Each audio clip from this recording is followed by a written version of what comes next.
बिस्मिल्लाहिर्रहमानिर्रहीम। आज हम आपकी खिदमत में एक सबक आमोज अफसानवी किस्सा लेकर हाजिर हुए हैं। किस्सा है एक शख्स की सबसे छोटी बेटी का। छोटी बेटी अपने बाप का घर क्यों छोड़कर चली गई और किस तरह उसकी एक बादशाह से शादी हो गई। जानने के लिए वीडियो को आखिर तक जरूर देखिएगा।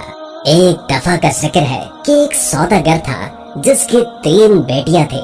इसकी तीनों बेटियां बेहद खूबसूरत थी, लेकिन छोटी वाली सबसे प्यारी थी। उस सौदागर को अपनी तीनों बेटियों से बेइंतहा प्यार था। वो बस डरता था कि कहीं उसे कोई छोड़ कर न चली जाए। इसलिए एक दिन सौदागर ने फैसला किया कि वो अपनी तीनों बेटियों से पूछेगा कि वो उससे कितनी मोहब्बत करती है। वो यही सोचते हुए अपनी सबसे बड़ी बेटी के पास गया और पूछा, बेटी तुम मुझसे कितनी मोहब्बत करती हो? बड़ी बेटी ने जवाब दिया, बाबा जान मैं आपसे अपनी जान से भी ज्यादा मोहब्बत करती हूँ। बाप ये सुनकर बेहद खुश हुआ और अपनी बेटी को एक कीमती सोने की माला दी। फिर वो अपनी दूसरी बेटी के पास गया और उससे भी यही पूछा कि बेटी तुम मुझसे कितनी मोहब्बत करती हो? दूसरी बेटी ने जवाब दिया, बाबा मैं आपको इस पूरी दुनिया में सबसे ज्यादा चाहती हूँ। बाप बेटी की बात सुनकर खुश हुआ और उसे बहुत सी सोने की अशर्फियाँ दी। अब सौदागर अपनी सबसे छोटी बेटी के पास गया, बेटी तुम मुझसे कितनी मोहब्बत करती हो? सबसे छोटी बेटी ने जवाब दिया कि नमक के बराबर। बेटी का जवाब सुनकर बाप को बहुत गुस्सा आया। नमक तो इंतहाई सस्ती और मामूली चीज है, ये मुझे इतना प्यार करती है। और फिर सौदागर ने उसे बहुत डांटा और गुस्से में ये भी कह दिया कि मुझे पता है कि तुम एक दिन मुझे छोड़कर चली जाओगी, इसलिए बेहतर है कि अभी से इस घर से चली जाओ। बाप की बात बेटी के दिल पर जाकर लगी और वो किसी को भी बताए बगैर घर से रोते हुए निकल गई। वो लड़की एक ऐसी जगह से गुजर रही थी जहाँ बहुत सी घास उगी हुई थी। लड़की ने अपने लिबास के ऊपर ही एक और घास का लिबास बनाकर पहन लिया ताकि पहचानी न जाए। इसके बाद वो बादशाह के महल के बाहर जाकर रुक गई और बाहर खड़े सिपाहियों से कहने लगी कि सुनो मुझे कुछ काम की जरूरत है, क्या तुम मुझे काम पर रख लोगे?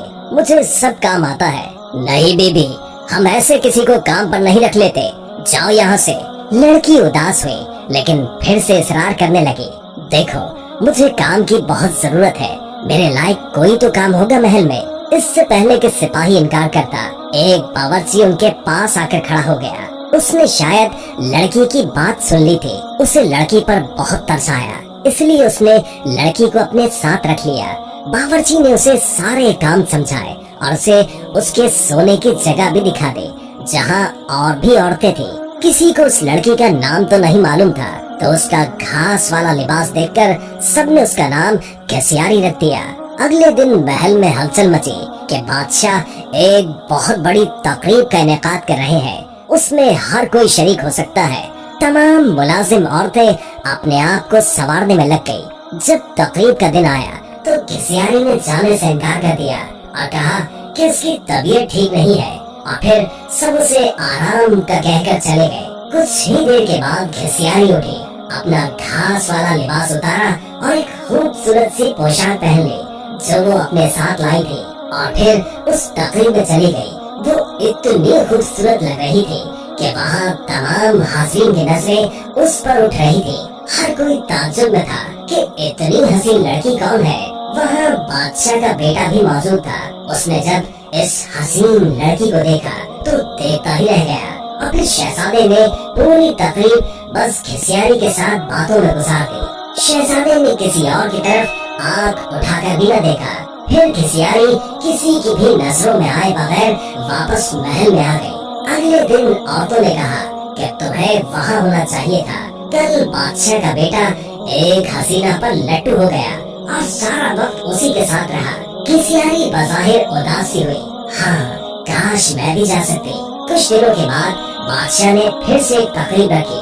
इस बार घसियारी ने यही बहाना लगाया कि उसकी तबीयत ठीक नहीं है, तो वो नहीं जा सकती। लेकिन सबके जाने के बाद उसने फिर से एक उम्दा लिबास पहना और तकरीब में चली गई।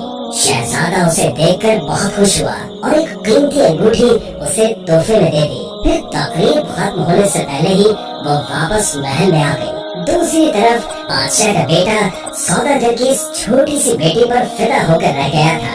उसने फैसला किया था कि वो अपने बाप से इस लड़की का जिक्र जरूर करेगा। अब अगली तकरीब शहजादे ने खुद जानबूझकर रखवाई ताकि वो इस लड़की से मिल सके, लेकिन इस बार घिसियारी न आई। शहजादा उदास हुआ। बादशाह को घिसियारी के बारे में कुछ भी मालूम नहीं था, इसलिए वो परेशान हो रहा था कि उसका पता कैसे और किससे करे। एक दिन शहजादे ने महल के मुलाजिमों से साबूदाना बनाने की फरमाइश की। घिसियारी को जब ये पता चला तो उसने खुद साबूदाना बनाने की ख्वाहिश का इजहार किया। उसे इजाजत दे दी गई। घिसियारी ने साबूदाना बनाने के बाद वही कीमती अंगूठी जो शहजादे ने उसे दी थी साबूदाने में डाल दी। अब शहजादा मेज पर बैठा साबूदाना खा रहा था। जब खाना खा चुका तो देखा कि प्याले में अंगूठी पड़ी है। वो अंगूठी पहचान गया और जल्दी से अपने मुलाजमीन को बुलवाया। मुलाजमीन ने बताया कि ये साबूदाना घिसियारी नामी मुलाजमा ने बनाया है। फिर घिसियारी को बुलवाया गया। शहजादा घिसियारी को पहचान न सका, लेकिन जब घिसियारी ने बोलना शुरू किया तो शहजादे को उसकी आवाज सुनकर यकीन हो गया कि ये वही लड़की है जो उसे तकरीब में मिली थी और जिस पर वो दिल हार बैठा है। फिर घिसियारी ने अपना सारा किस्सा शहजादे को बताया कि वो इस महल में किस तरह पहुंच गई। शहजादे ने घिसियारी का बादशाह को बताया और इन दोनों की शादी कर दी गई। शादी के बाद एक बहुत बड़ी तकरीब रखी गई। उस तकरीब में सिर्फ शहर के बड़े बड़े सौदागर और ओहदेदारों को बुलवाया गया था। घिसियारी के बाबा भी उस तकरीब में मौजूद थे। खाने का वक्त हुआ तो मेज हर तरह के लजीज खानों से भर दी गई, लेकिन जब सबने खाना शुरू किया तो पता चला कि खाने में नमक ही नहीं है। घिसियारी के बाबा ने बादशाह को मुखातिब करके कहा, इसमें तो नमक ही नहीं है। बादशाह हल्का सा हंसा और कहने लगा, क्या हो गया सौदागर साहब, सिर्फ नमक ही तो नहीं है, बाकी सब कुछ तो है ना इसमें। ये सुनकर सौदागर की आंखों से आंसू जारी हो गए।